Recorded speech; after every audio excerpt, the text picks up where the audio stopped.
antes de vocês fazerem as perguntas, eu vou furar a fila aqui um pouquinho, né? Para a Bruna, representando aqui o Núcleo de Assistência aos Órgãos do SAESP, eu vi que ela falou sobre os fundamentos legais, né, para a conservação e a destinação.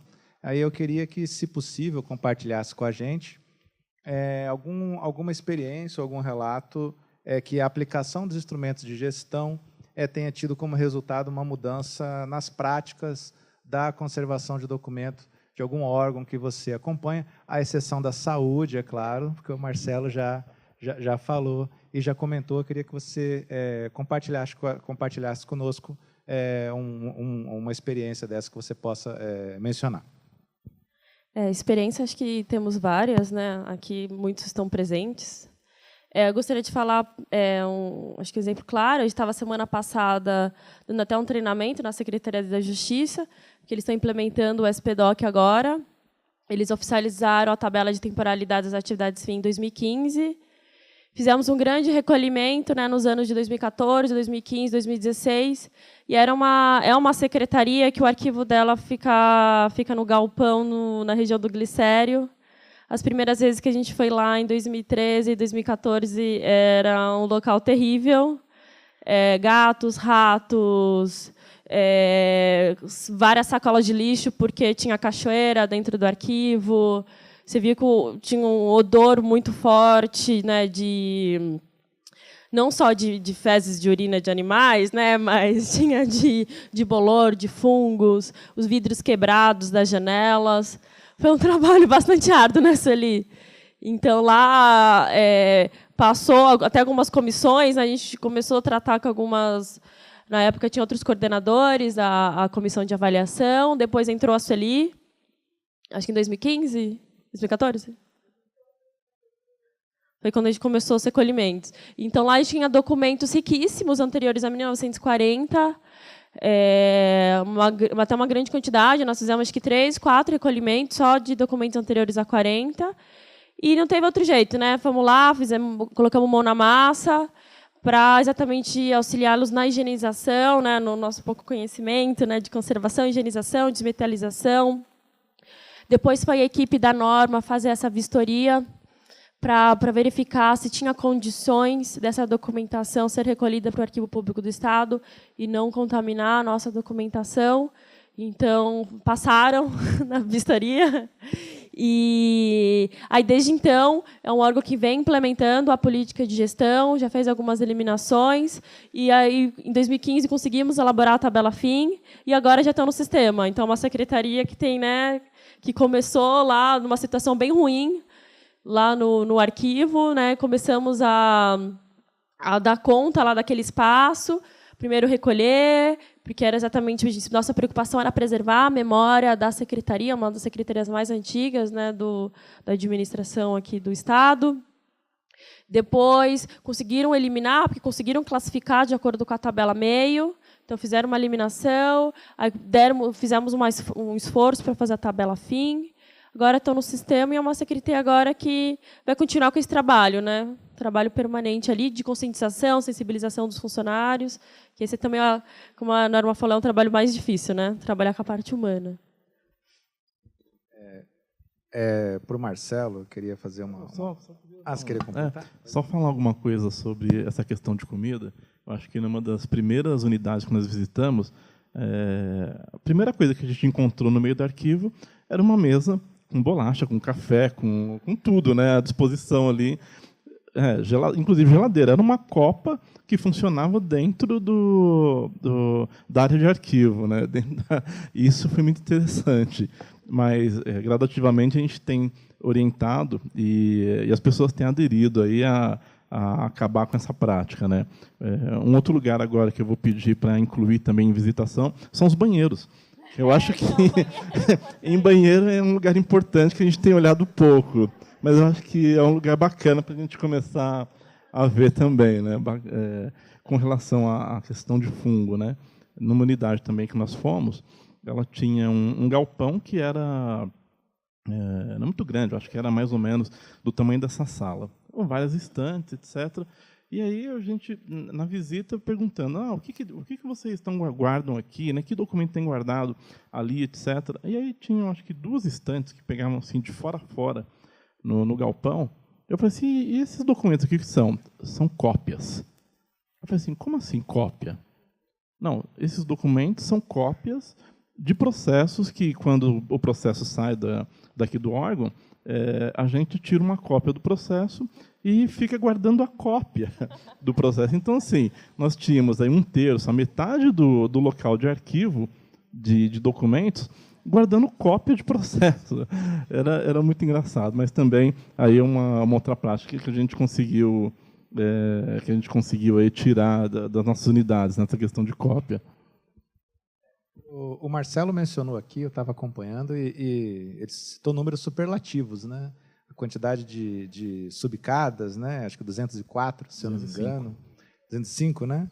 205, 1.300 pessoas fazendo esse trabalho, a quantidade de eliminações que foram feitas, e eu queria que você desenvolvesse um pouco mais o desafio que é coordenar, óbvio, acredito, com auxílio de alguns servidores também, né?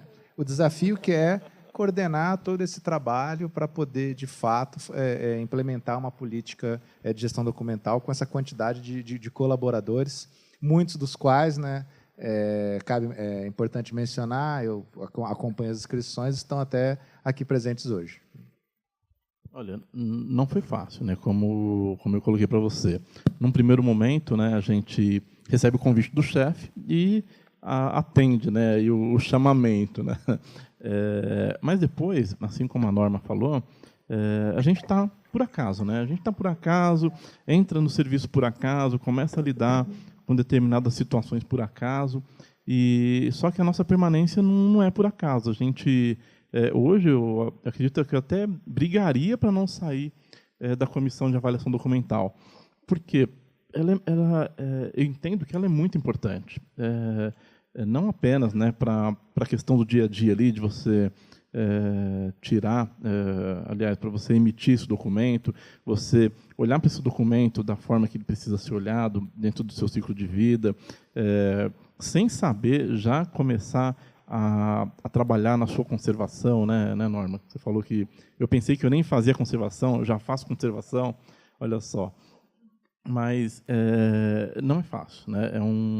A Secretaria da Saúde, ela tem muitas unidades, nós temos aí no estado inteiro aproximadamente 190 unidades, são 80 hospitais, 40 e poucos ambulatórios, regionais de saúde, né, departamentos regionais de saúde, que são 17, mais as questões de vigilância sanitária e epidemiológica.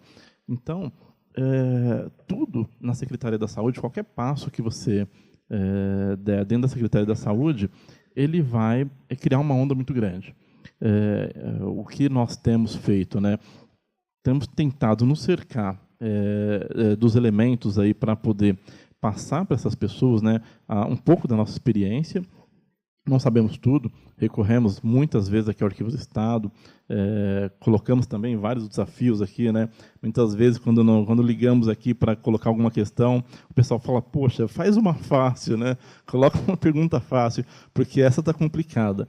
Mas eu acho que é esse o caminho, né? A gente se envolver com o trabalho, né?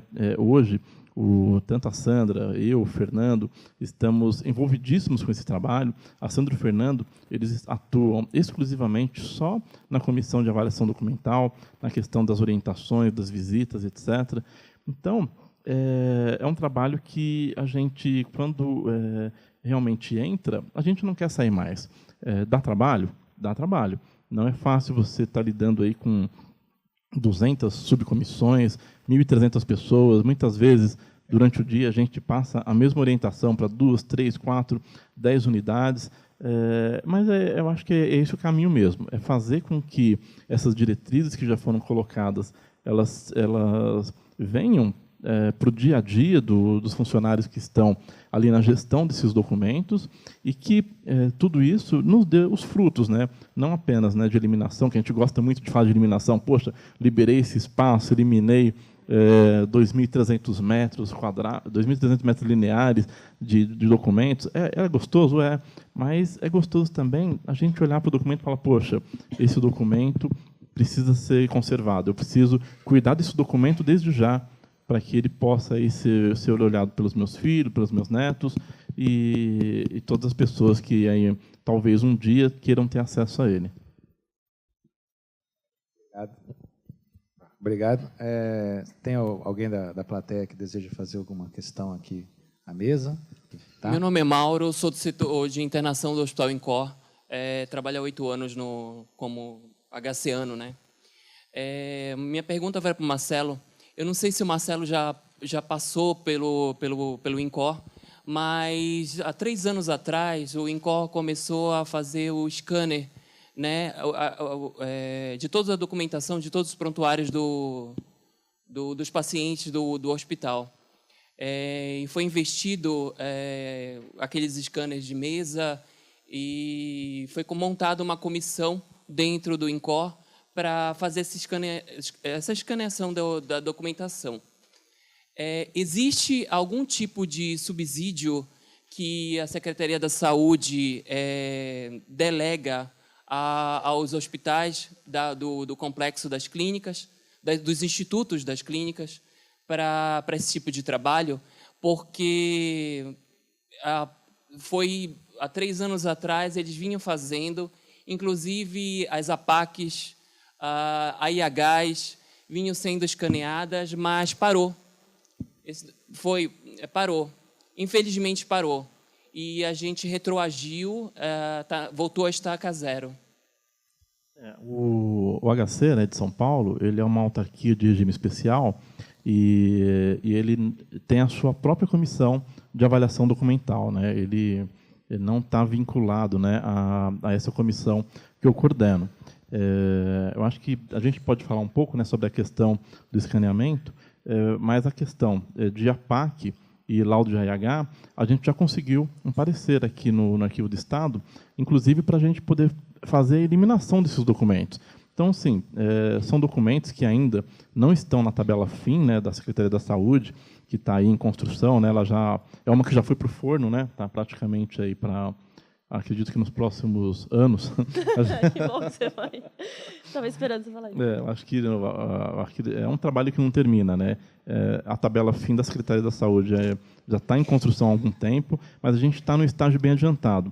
Mas o laudo de RH e a APAC são documentos que nós entendemos enquanto descolados do prontuário médico, são passíveis de eliminação e estamos fazendo esse tipo de eliminação dentro da Secretaria de maneira geral. Eu acho que em torno de 600 metros, né, já conseguimos eliminar dessa massa documental. Agora, esse processo, né, de escaneamento, acho que a Bruna pode falar um pouco, né, tem uma questão aí legal da norma da legislação que eu acho que é importante ela colocar. Acho que toda vez que o pessoal pergunta, nós queremos digitalizar, né, o que vocês acham, como a melhor forma? Aí sempre pergunta, para que digitalizar? O Marcelo, como falou, né, esses 2 documentos, o laudo e o APAC, conforme a legislação, ela é passível de eliminação. Então, nós orientamos a Secretaria da Saúde, então, que eles poderiam eliminar de forma segura. Nós fizemos um parecer aprovando, né, com a aprovação do coordenador. Então, se é um documento passivo de eliminação, não tem por que você digitalizar, porque você está gastando, né, tendo um gasto público, então, está utilizando recursos públicos para um documento que ele tem uma guarda temporária. Ele cumpriu sua finalidade, passou um período, né, de precaução, prescrição, e ele é passivo de eliminação. Então, não tem nem por que digitalizar. Os prontuários, né, tem a resolução, né, do Conselho Federal de Medicina, que fala da digitalização. Porém, tem uma resolução ainda que está em vigor, né, se não mudar ainda a legislação de 2012, que fala que, mesmo digitalizado, você precisa guardar o original em papel. Então, acho que é importante, antes de perguntar essa questão de subsídio, verificar qual é a necessidade de digitalizar. Então, acho que é importante entrar em contato com a comissão. De cabeça, eu não me lembro o nome do coordenador da comissão da HC. Então, como o Marcelo falou, a HC aqui de São Paulo tem uma comissão própria, né, que é responsável por fazer essa interlocução com a gente e verificar, então, a necessidade de fazer essa digitalização. sobretudo para esses documentos que são passíveis de eliminação. Isso também não impede, né, que a comissão lá do HC entre em contato com a gente para a gente também trocar aí algumas figurinhas, trocar aí, inclusive esse parecer, né, para vocês e também ajudar no que tiver aí ao nosso alcance, né? Só um esclarecimento. O parecer aqui do Arquivo Público que liberou a eliminação de uma das vias da IH e da PAC só foi possível porque o Ministério da Saúde soltou uma portaria dizendo que a via do autorizador, que antes era produzida em duas vias até 2014, ela poderia ser eliminada, desde que a segunda via do executante, que geralmente são os hospitais, ambulatórios, esteja dentro do prontuário, porque ele é a prova de que o cidadão foi atendido e de que a unidade executou o serviço. Então, tem que colocar isso bem. A partir de 2014, passou a ser produzida apenas em uma via, que é a que fica no prontuário, integra o prontuário do paciente. Então, o parecer foi calcado em cima dessa portaria do Ministério da Saúde, senão não seria possível. Eu queria fazer uma consideração aqui, na verdade é mais para polemizar. O Marcelo, o Marcelo colocou que a gente eliminou 2.300 metros lineares. A gente fez aquele levantamento da quantificação de documentos que a Secretaria da Saúde tem sob sua custódia. E, para fazer esse levantamento, foi importante a participação das subcomissões. Senão, como que eu vou saber o que tem em cada unidade? Se eu não me engano, eu não estou aqui, deram 100 mil metros lineares de documento. 100 mil, né, dá 100 quilômetros. E é uma produção que não para. A Secretaria é demandada, produz documento, principalmente de atividade fim. Prontuário, AIH, APAC, FA. Né?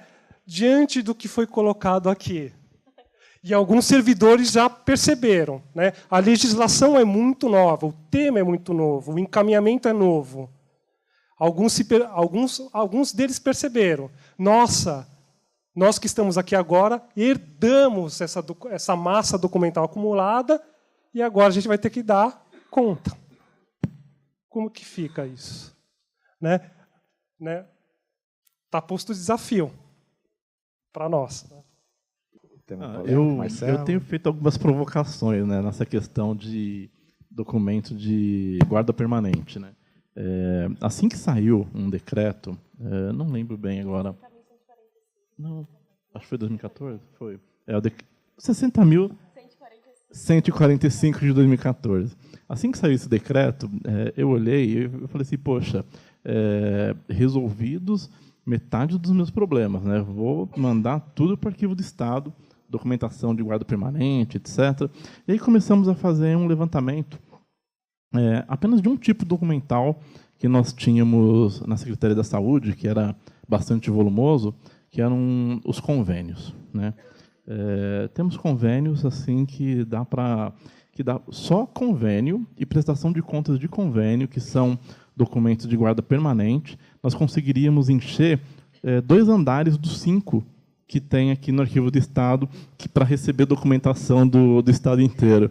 Então, assim, fiz essa provocação com relação a isso. Não vai ser possível, né, recolhermos essa documentação aqui para o Arquivo do Estado, porque é uma massa documental muito grande. Apenas um tipo documental já ia acabar com 40% da capacidade de armazenamento do arquivo para o Estado inteiro. E é o que a gente tem hoje, né? É lidar com essa documentação, ficar com ela sob a nossa guarda ainda, porque ainda estamos utilizando, ainda vamos usar essa documentação de alguma forma, e vamos interagindo com o Arquivo do Estado dentro do que a legislação permite. Né? Poxa, essa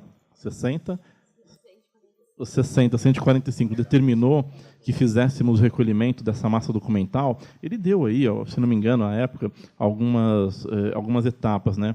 Primeiro, você verificar os documentos anteriores a 1940, fizemos esse levantamento. Depois, posterior a 40, mais de guarda permanente. Então, a gente tem tudo isso. E, hoje, nós sabemos que é impossível demandarmos tudo isso para cá, porque a gente ia estrangular todo o sistema de arquivos aqui do Arquivo Público do Estado. Então, é uma coisa que você vai se adequando, né? Você tem os problemas? Existem, sim. Na saúde são grandes? São todos enormes. Acredito também que se a educação fizer um levantamento aí dos seus convênios, dos seus documentos, a segurança pública, dos seus documentos de atividade fim, não vai ser possível, assim como nós, né? Essas outras secretarias também são muito grandes e elas vão ter que ficar com a custódia dessa documentação. Bom, meu nome é João Rocha, eu sou diretor de protocolo e arquivo do Hospital das Clínicas. Já atendi o Marcelo em 2008, ele esteve lá com a gente. Na época, ele estava assumindo a CADA lá. Também sou membro da CADA do HC, do Hospital das Clínicas.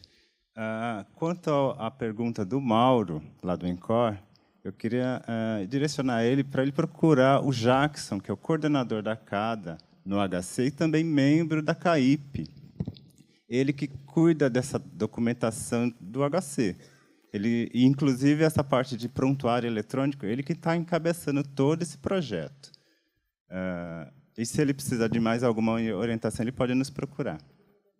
Ok? O coordenador da CADA no HC se chama Jackson de Barros.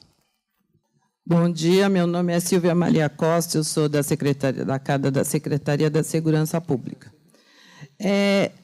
Eu já fiz vários cursos de capacitação, inclusive esse é mais um, mas o problema maior que eu vejo nessa questão da conservação é que os ordenadores de despesa também deveriam participar, porque eu estou vindo de uma unidade que trabalha com caixas de arquivo de papelão.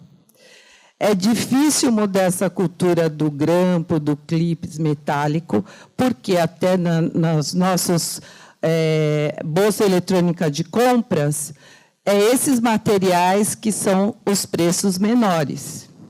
Então, a minha questão seria, haveria algum tipo de recomendação da SAESP com relação a isso? Porque você vai conversar com alguém da OGE, da sua unidade, passa toda a normatização.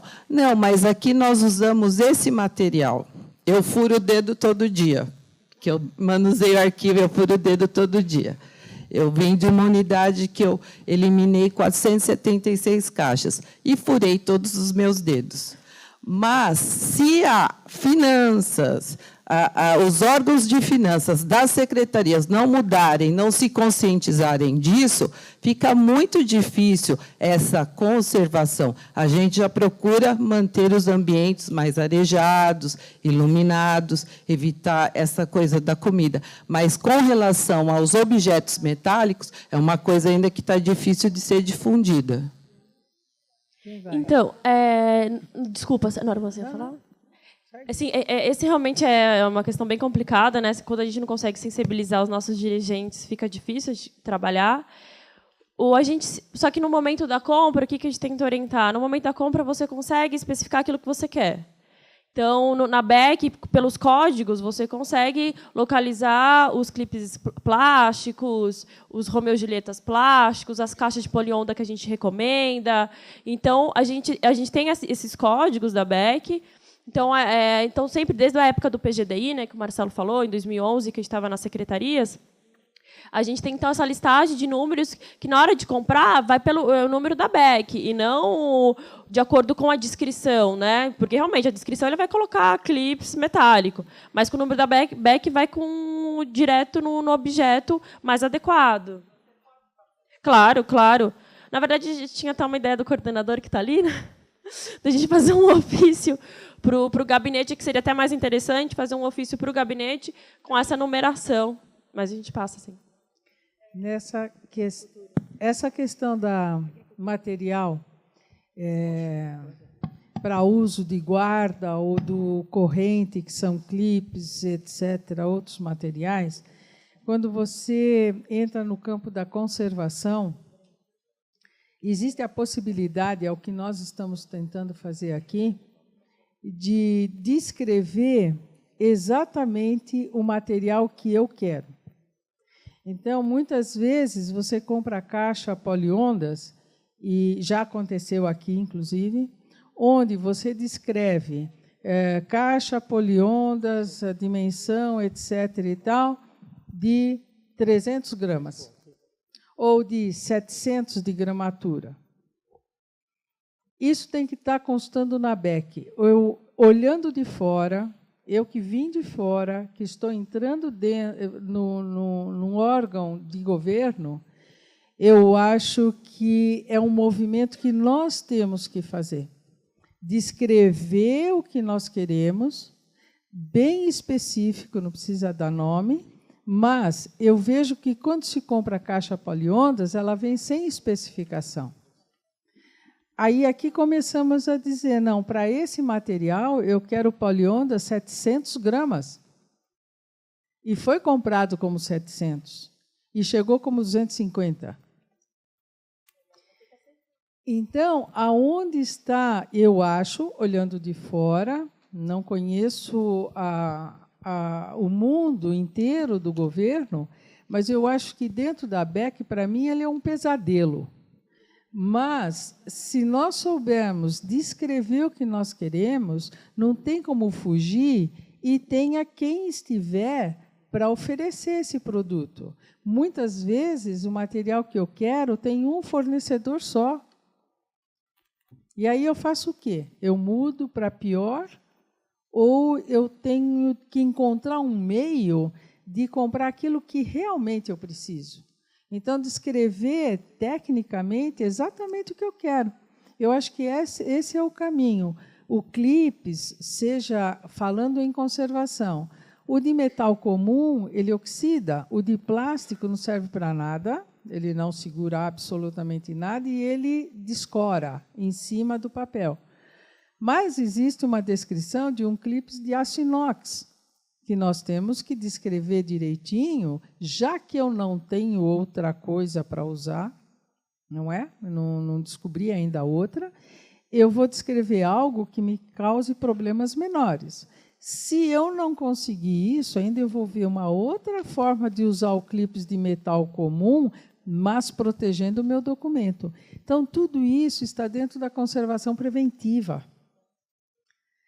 E essa é a conservação dentro da área de preservação, que é o grande guarda-chuva. A conservação preventiva, ela serve para quem trabalha com documentos correntes, que é aquele que manuseia esse documento, que usa todo esse artifício para manter esses documentos com os clipes, com pastas. As pastas, falando nisso, elas são menores do que o tamanho do documento. Quer dizer, eu não sei para que tem a capa, verdade? Porque você começa a perder material pelas bordas, e aí você perde a informação pelas bordas. Então, isso nós temos que rever juntos, né?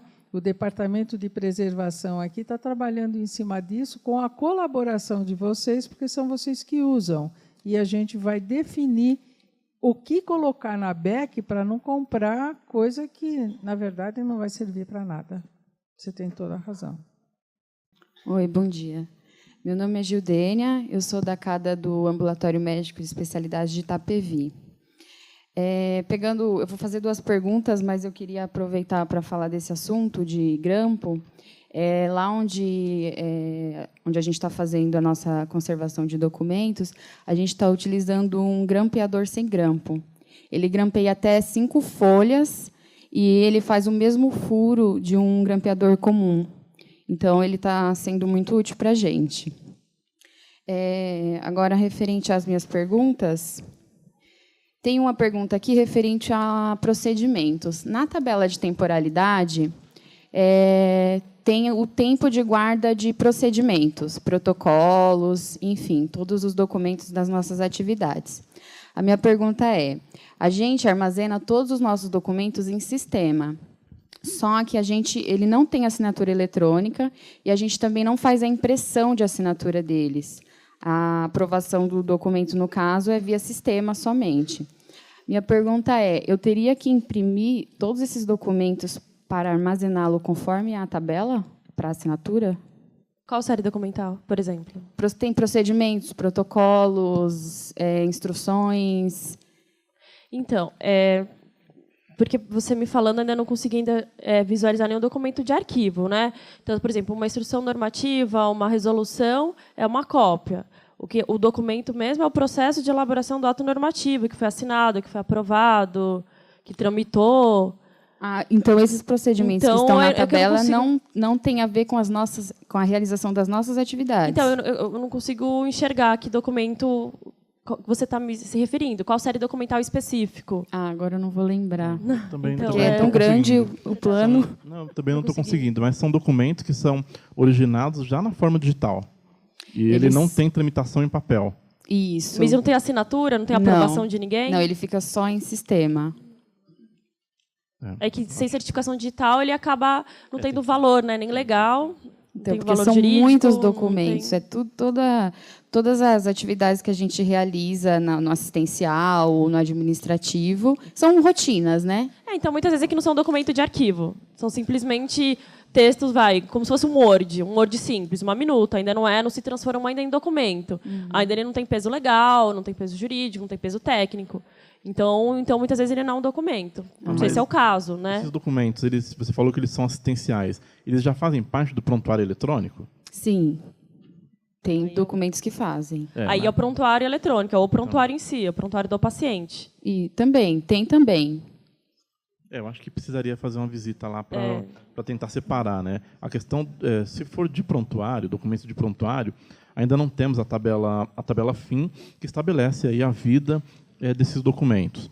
Se esses documentos não são emitidos no papel para que ele surta o efeito lá dentro da sua unidade, eles não têm que ser emitidos no papel só para fazer a guarda, né? Tem que fazer essa guarda na forma digital. Mas eu acho que precisaria aí dar uma olhada com mais carinho, aí, com uma profundidade maior. Sem esquecer que vai ter um ciclo de debate sobre documentos digitais, né? Acho que é dia 14, não é isso? Nós fizemos um seminário de documentos públicos na era digital, né? E temos também previsto para o dia 14 de setembro um que discute o papel da tecnologia na gestão documental. Eu vi que está programado aqui. E, inclusive, fica o convite, então. Eu recomendo aqui, né, que procure a orientação primeiro da CADA, que é a instância do próprio órgão, e, eventualmente, se a CADA não conseguir resolver essa dúvida de uma forma mais minuciosa, a gente tem aqui o Arquivo do Estado também à disposição, mas já com uma descrição melhor, né? Com os elementos que você colocou, a gente pode acabar cometendo algum equívoco na orientação. Tá.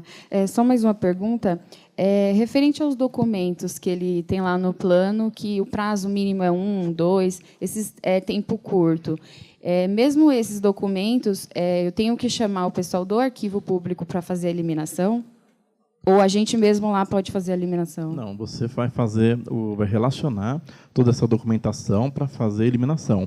Quem aprova as eliminações hoje da secretaria inteira sou eu. Então, esse documento tem que vir já classificado, com as séries documentais, todo para cada. A gente vai fazer uma última avaliação, uma visita no órgão, né, normalmente, para verificar se a documentação, o que você colocou ali, e proceder à eliminação. Não precisa vir para o arquivo. Quem autoriza somos nós mesmos. Sim, mas qualquer período de eliminação precisa da autorização de vocês. Precisa. Ok. Só isso. Obrigada. Talvez a gente delegue isso um dia, né? Quem sabe?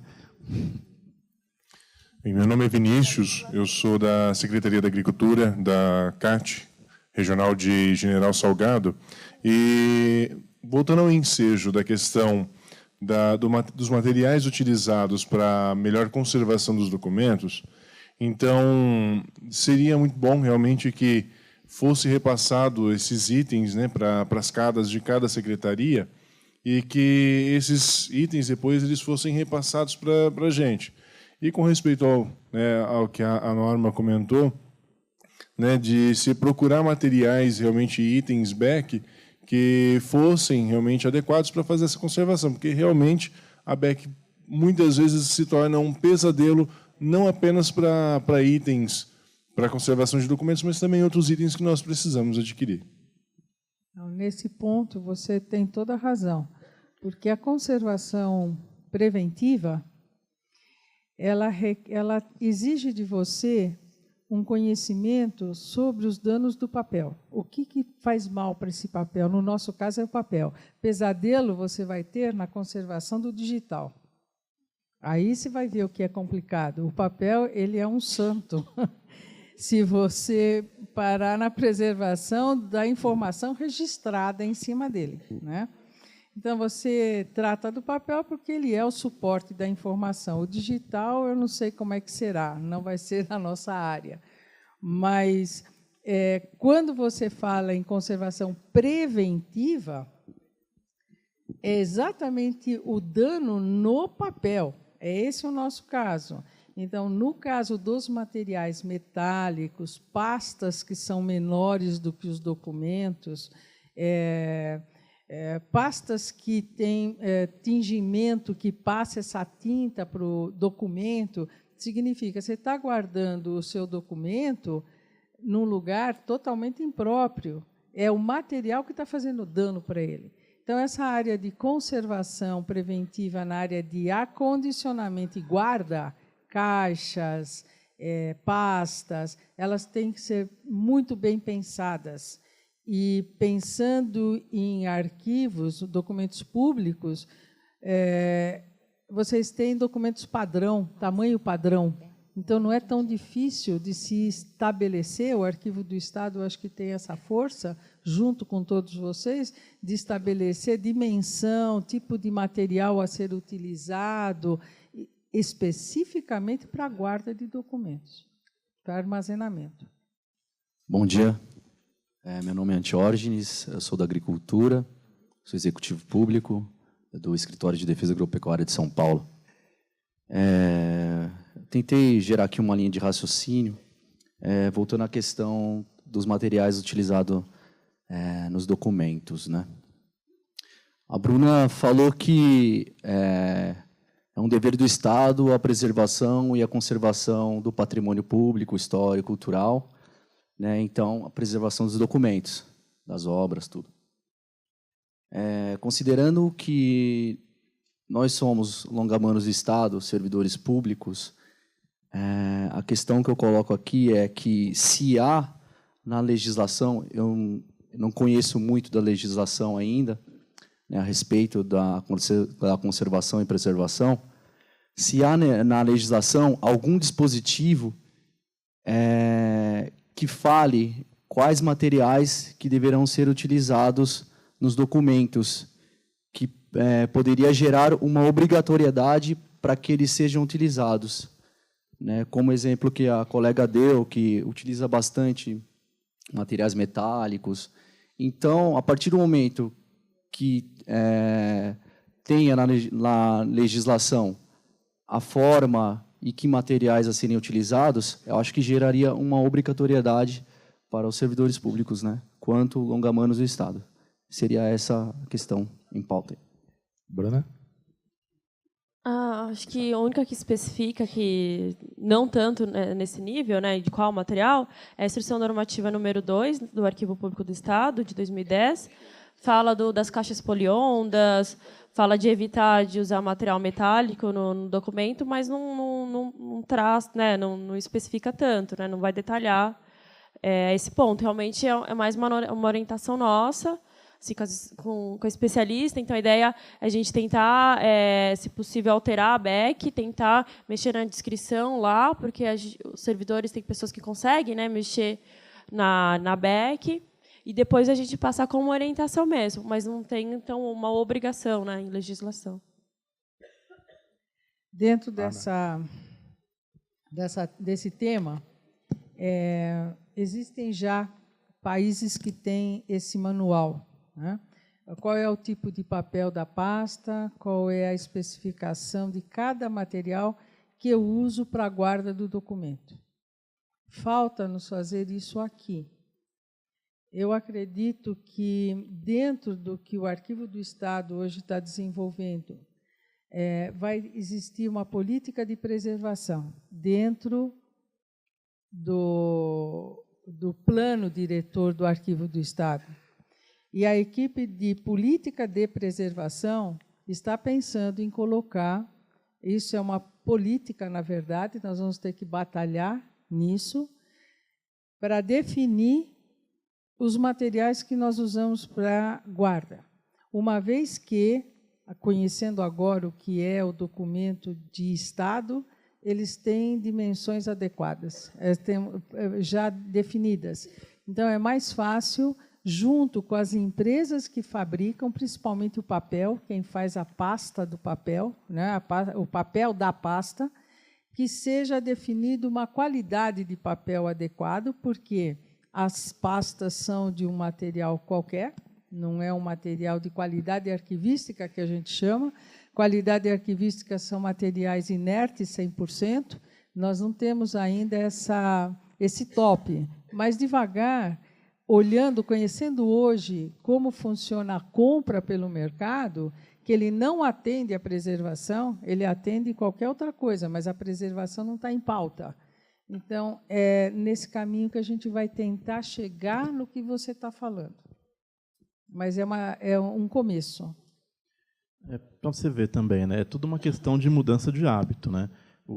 Até outro dia, nós nem sabíamos quais eram os documentos que a gente podia separar para eliminar e fazer eliminação.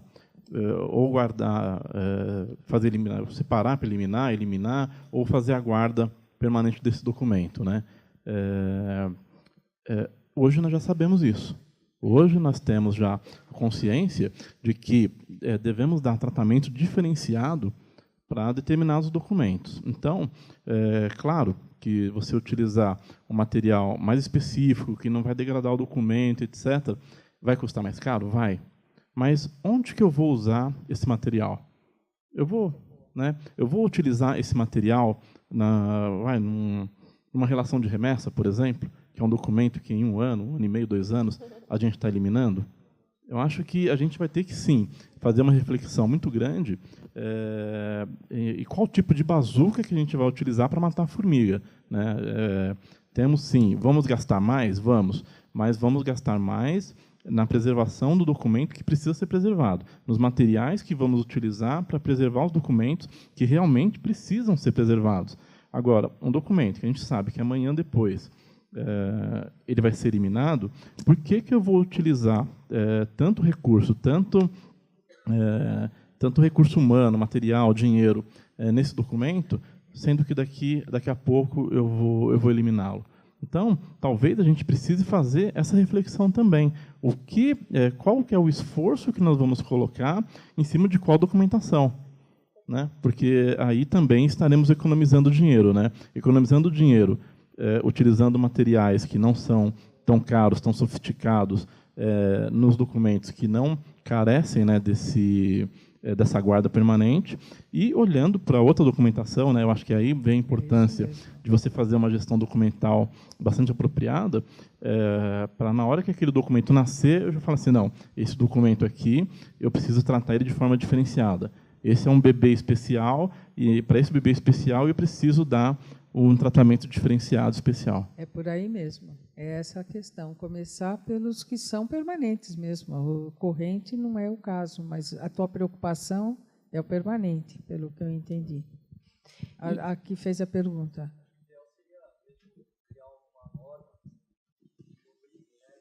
Entraria na questão do zelo mesmo. Acho que interessante seria criar essa norma,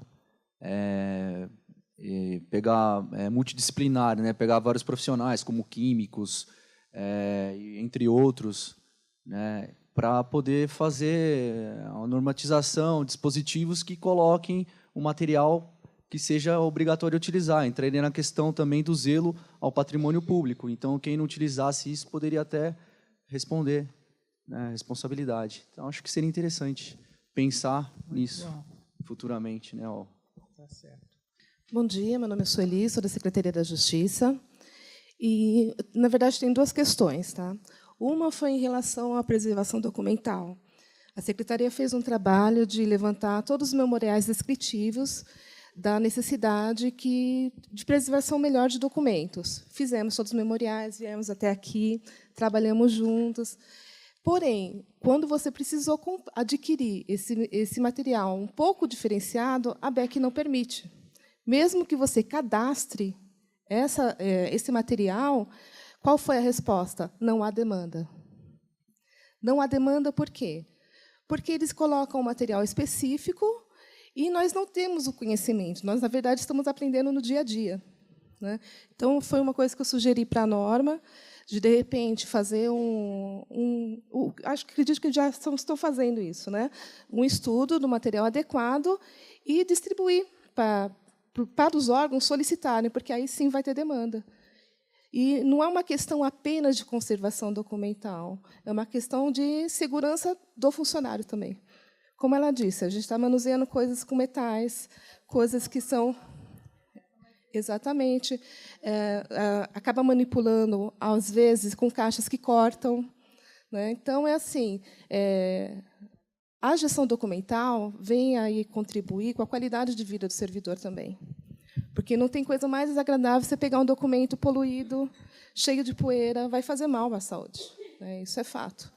Então, eu acredito que, como somos órgãos públicos, uma forma de resolver isso seria colocando isso em legislação. Porque aí, sim, você adequaria à nossa necessidade. Então, eu queria saber, acho que ela acabou respondendo, né, que isso aí está a caminho, né? Isso é uma questão. Nós estamos estudando a respeito disso. Agora, ao mesmo tempo que você define o que é o adequado, é importante a disseminação, como está sendo feito agora, do que é conservação preventiva no que diz respeito a fatores de degradação. Então, quando você se refere aos EPIs, eu acredito que foi nisso que você quis chegar, quando você fala nos EPIs, a pessoa que vai usar o EPI, ela tem que entender o que tem lá. Então, do que ela está se precavendo?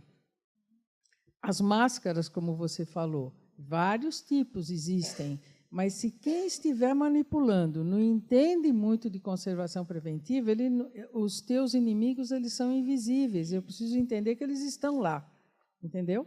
Então, com relação às máscaras, nós conseguimos colocar dentro da BEC o PFF2 e vamos colocar o PFF3 também agora. Porque, dependendo do que nós visitamos, porque aqui agora não entra mais documento contaminado. A gente não tem como receber. Então, faz a vistoria. Agora, será que quem está lá naquela secretaria entende de conservação preventiva? Porque eu não tenho como dizer que EPI ele vai usar, ele tem que entender disso. Então, eu acho que uma forma boa de a gente poder ter mais clientes nas compras, como você citou, é disseminando conservação preventiva. Quer dizer, a quais fatores de risco você está exposto quando você faz higienização ou manipula? Aí você fica independente para escolher o que você precisa. Então, isso precisa estar dentro da BEC.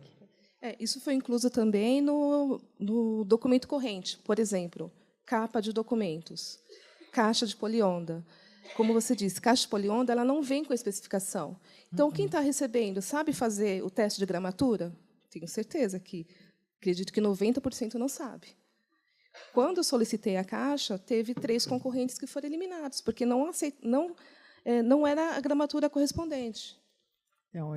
Então, é o que eu falei, é uma disseminação de conhecimento, para a gente poder estar melhorando. Estamos aprendendo no dia a dia. Para poder ficar independente. Outra coisa que eu queria falar com o Marcelo, no trabalho que nós executamos, o que nós percebemos? Que isso, no geral, que a gente conversa com outras pessoas também, muitas vezes o funcionário não conhece a instituição que ele está trabalhando. Quando nós começamos a fazer a gestão documental, houve uma disseminação do que a própria secretaria faz, o que ela pode oferecer, e uma valorização da atuação de cada funcionário. Então, eu digo que aí é a capacitação indireta que você consegue fazer. E outro fator que é uma visão um pouco mais ampla, você consegue fazer o fator de gerenciamento. Quando você começa a pensar no seu documento, o que você faz com ele, qual que é o propósito daquele documento, ele é necessário ou não, e você coloca uma unidade junto com outra, você acaba percebendo alguns gaps. Eu faço um documento, ele também faz com outro nome, mas com a mesma finalidade. Se vocês estão aproveitando também essa oportunidade para, de repente, estar modernizando e agilizando a administração de vocês. Olha, isso é bastante interessante, porque eu acho que 99,9% das unidades que a gente visita, num primeiro momento, os servidores não estavam inseridos no restante da vida da unidade, né? Acho que as primeiras visitas que fazíamos sempre encontrávamos quem, né, para nos receber? O pessoal do protocolo e um ou outro responsável pela área de arquivo. Só que isso foi mudando, né? Hoje, quando nós vamos fazer essas visitas, o público ele é totalmente diferenciado. Não apenas o pessoal do protocolo, o pessoal do arquivo participa dessas reuniões, mas a grande maioria tem os diretores das unidades, tem os diretores clínicos, o pessoal de enfermagem, todo mundo se engajou nessa questão da gestão documental porque percebeu que ela é importante para a vida daquela unidade. A partir do momento que você começa a enxergar essa importância, né, não apenas que manda isso daí para o arquivo morto, né, como falavam, não, manda isso daqui lá para dentro do banheiro, embaixo da escada, não sei. Não, eles começaram a valorizar também o trabalho desses profissionais que estavam, em primeiro momento, no início da vida daqueles documentos e depois no final, quando eram arquivados, né? Então, eles começaram a reconhecer e valorizar esse trabalho. E está sendo muito bacana, porque a maioria das visitas que fazemos hoje, o público ele é totalmente misto, né? Não tem apenas pessoal do administrativo, médicos também se engajam, né, nessa atividade, porque eles querem saber até onde a gente consegue ir com essa questão da gestão documental e como isso vai beneficiar a própria unidade no seu dia a dia. Uma das questões que foi bastante interessante, que eu acho que um dos coordenadores, né, da unidade falou assim, poxa, mas eu contratei uma empresa para alugar um container, para alugar uma casa ou para fazer qualquer coisa assim, para guardar esses documentos. E nós, então, não precisaria ter guardado. Esse documento ele podia ser eliminado. Então, eles estão percebendo que a gestão documental ela vai também refletir em economia dentro da sua unidade, né? E isso é bacana, porque não utilizando o dinheiro para essa alocação ou para esse serviço que não precisaria, né? Se você for olhar isso a fundo, não precisaria ser contratado, você consegue redirecionar ele para uma outra atividade que talvez vai fazer mais diferença, né, ali no dia a dia. Então, é um pouco disso que a gente tenta disseminar. Bom dia, meu nome é Lucilene, eu sou da CADA da CUDASP, vinculada à Secretaria da Agricultura e Abastecimento. Nós estamos podemos dizer que nós estamos engatinhando ou começando ainda a se levantar com relação à CADA na unidade, né? Talvez a minha dúvida já seja até superada por muitos órgãos que já estão mais evoluídos, mas eu queria assim que se colocasse de uma maneira talvez bem rápida, sucinta, como que seria a prática do dia a dia da conservação. Por exemplo, eu já tenho um arquivo, o que eu posso fazer a partir de amanhã, tipo, para já começar a preservar antes, sei lá, uma limpeza diária, uma coisa assim breve para já colocar no dia a dia da atuação do servidor, que não demande talvez investimento, um aprofundamento, mas que já seja uma prática que a gente já possa disseminar, né? Posso fazer só uma colocação antes da norma? Desativa a copa que tem dentro da área de arquivo. Já começa por aí, nós fizemos isso. Que deve ter. Para você ter uma noção, onde você guarda os teus documentos é uma edificação, correto? Dentro dessa edificação, nós temos que observar, primeiro, se tem vazamento de água, se tem infiltração. Essa infiltração vai aumentar a umidade relativa do ar de dentro das 4 paredes. Nós temos que entender que onde você guarda, ele está enclausurado entre 4 paredes. E essa condição ambiental é que ela tem que ser avaliada. Eu sei que eu não posso ter uma umidade relativa alta, porque o papel absorve umidade. Ele absorve e libera. Se ela estiver alta, ele vai absorver. Eu não tenho ambiente que seja totalmente sem nenhum tipo de problema de contaminação. Eu tenho fungos, em qualquer lugar eu tenho fungos, na área externa e na interna. Mas na interna ele está enclausurado. Se ele tiver umidade, ele vai proliferar. Ele prolifera com uma velocidade muito grande. E ele não tem por onde sair. Ele está dentro das 4 paredes. Ele vai começar, ele metaboliza a celulose. Então, ele vai comer seu papel. Ele vai começar a atacar pela umidade alta. Se você tiver, então, controle a umidade relativa. São aparelhinhos baratos que a gente tem, e medir temperatura e umidade. A umidade não pode passar de 60%, porque em 60% o fungo, eu não tenho material estéril. Onde eu estou, ele também está. Se eu estiver lá fora, ele não me incomoda. Se eu estiver aqui dentro, ele vai me incomodar, se ele começar a proliferar. Então, eu tento não deixar a umidade acima de 60%, porque o que estiver lá dentro vai começar a se reproduzir. E ele vai comer papel. Temperatura, é importante eu controlar, é a parte mais difícil de monitorar, porque cada estado que a gente tem, eu tenho uma condição ambiental externa diferente. Mas a minha edificação também é um problema. Ela pode manter temperatura. Eu já tive casos de uma pessoa tentar consertar a temperatura dela e a umidade, sem me dizer que ela tinha um galpão de metal. Aquilo era uma panela de pressão. Então, lá dentro foi subindo a temperatura, foi subindo a umidade, tudo que é ruim para o papel. Insetos que eu tenha, barata come papel, roedores comem papel. Então, o que nós temos aqui nessa região é muito contaminada de roedores. Então, nós temos problemas de manter todas as áreas de guarda de acervo cercadas para que ele não entre. Então, são esses fatores que têm uma influência muito grande no tempo de vida do seu documento. Então, temperatura, umidade, luz, sujidade. A sujeira não é inócua, ela é composta de uma série de contaminantes. Então, se eu mantiver o ambiente limpo, meus objetos limpos, eu já tenho uma grande vantagem de não ter os ingredientes de reação química. Da mesma forma, nós temos a condição de guarda. Aonde que eu vou guardar? Estante que ele está acomodado, ele não tem distorção no papel.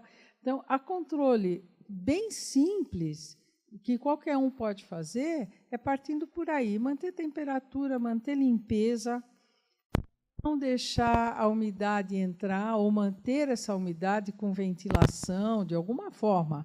E cada reserva técnica, ela está dentro de um prédio que se comporta de formas diferentes. Eu não tenho ventilação, ou tenho ventilação, eu tenho luz, ou não tenho luz natural. Luz natural e artificial têm o mesmo problema de degradação. Então, eu recomendo que você leia um pouco sobre conservação preventiva, esses fatores de degradação que estão ao seu alcance de controlar. Além dos outros fatores que são roubo, dissociação, fogo e água, é outra coisa, mas manter diariamente uma condição de uma maneira muito simples seria limpeza, temperatura, umidade e luz. São as coisas mais simples que nós podemos fazer sem sofisticação. E ter materiais que registram isso. Não é eu acho que está quente, eu acho que está frio. Eu tenho que ter esses equipamentos os mais simples possíveis monitorados. Tomar cuidado com a limpeza, que não entrem, né, como eu falei, com paninho molhado, com balde para limpar lá dentro, tudo com aspiração, aspirador de pó de alta potência, com filtro de fungos dentro, fungo EPA, que segura fungos também. Então, são pequenas providências que vocês têm bons resultados. Não sei se eu respondi a tua pergunta.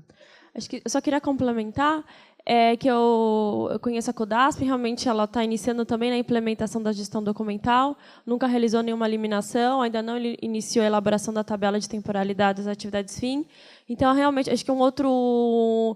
Para vocês também iniciarem a conservação, seria implementar a política. Então, começar a aplicar a tabela de temporalidade das atividades meio, verificar o que pode ser eliminado. Então, acredito que a CODASP também é bem antiga. Já fizemos recolhimento anteriores a 40, mas tem muito o que fazer, né, pós-40. Então, se vocês conseguirem aplicar a tabela, começar a eliminar uma boa parte dos documentos que estão lá, vocês já vão conseguir também, ao mesmo tempo, fazendo essas atividades, essas ações que a Norma falou, vocês vão conseguir fazer um bom trabalho lá. Temos mais 2 perguntas. O nosso tempo está encerrando, né, e todos, eventualmente, têm que voltar para os seus órgãos depois. Uma pergunta do coordenador do arquivo, o Padula, e depois tem uma outra pergunta para a gente finalizar esse nosso evento. Bom dia. Fernando Padula, estou coordenador do Arquivo Público do Estado. Não pretendia falar, porque aqui tem bastante evento, toda hora me põe para fazer a abertura, deixei a Ieda fazer, mas queria agradecer o Stanley, a Norma, o Marcelo, um grande parceiro, a Bruna e a EGAP, que tem sido sempre uma parceira nossa aqui do Arquivo Público. Na verdade, não é uma pergunta, né? Eu queria dar uma notícia para vocês, que não é boa, né? Mas de que a Bruna vai fazer um curso fora e vai estar nos deixando muito em breve. E eu não podia deixar de agradecer, aproveitar este momento com a presença de vocês, batalhadores da gestão documental diária, para agradecer a Bruna, né? Aqui no arquivo, a média dos profissionais é muito boa, né? Mas a Bruna ainda é acima da média do arquivo público. É uma pessoa competente, dedicada, assertiva, trabalhadora, né? Que conhece na minúcia a legislação e que faz uma grande diferença aqui no arquivo. Então, fica aqui um pedido para que ela desista, né? Mas fica aqui também um grande agradecimento e um muito obrigado a tudo que você fez pelo arquivo. Muito obrigada.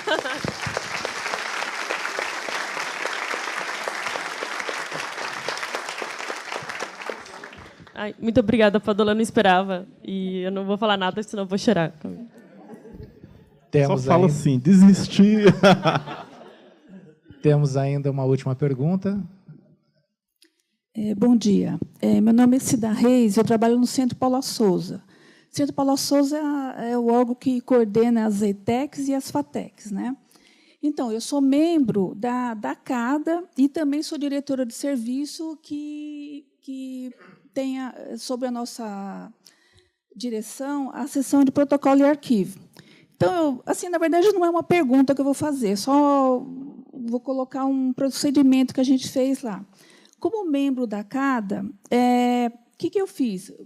Aproveitei os treinamentos que eu fiz aqui e a gente soltou uma instrução chamada Instrução CADA e colocamos todos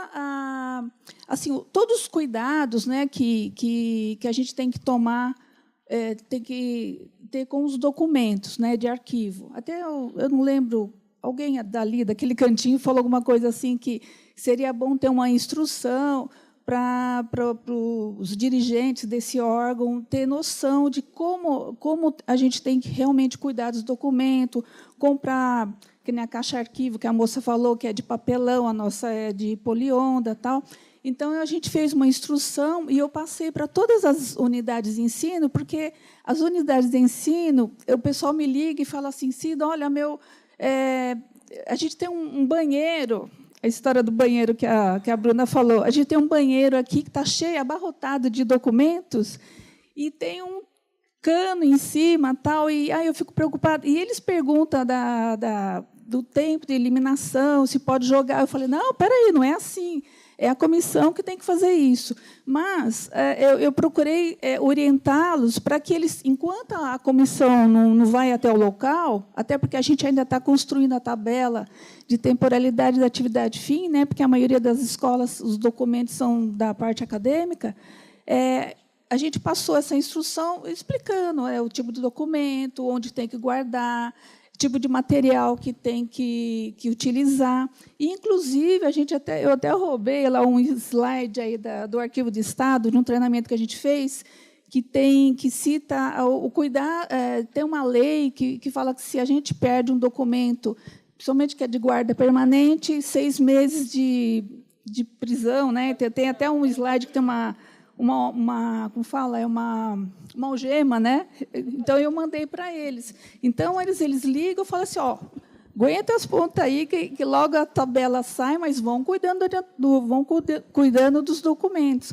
Porque uma coisa que acontece muito, eles perdem um processo de contratação, que a gente sabe que tem que guardar por 60 anos, eles ligam lá e falam assim, eu preciso da segunda via. Eu falei, peraí, não é assim, tem que fazer um boletim de ocorrência, né?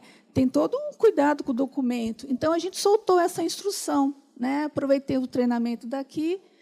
E na administração, onde fica o Centro Paula Souza, a sede, a gente soltou uma outra instrução ensinando como que deve colocar os documentos nas caixas de arquivo para poder mandar para o nosso arquivo, que fica em Jundiaí. Então, não sei, eu não lembro, né, o órgão que falou, mas seria interessante a ACADA, que cuida desse órgão aí, soltar uma instrução desse tipo, né? Não sei. Tá bom? Tchau. Não, sem dúvida, essas iniciativas são ótimas. A ideia, como a Norma disse, nós estamos participando de um plano diretor aqui interno para definir políticas, sobretudo, né, em várias áreas, mas, como a Norma disse, na área de preservação. Então, em breve, a gente vai divulgar essas grandes diretrizes para a preservação dos documentos, mas essas iniciativas são fundamentais. Eu lembro da SAP, né, da Administração Penitenciária, a Viviane, a coordenadora, está aqui, que eu vi ela aqui de manhã.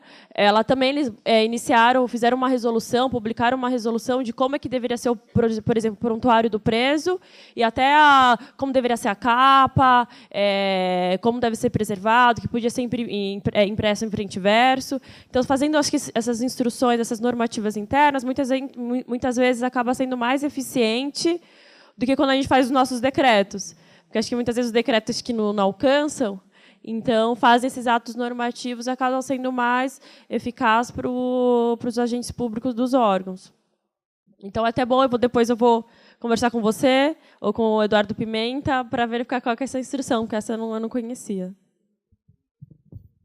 Bom, eu gostaria de abrir a palavra para a Norma, para a Marcela, depois para a Bruna, para uma consideração final para a gente poder encerrar o nosso evento.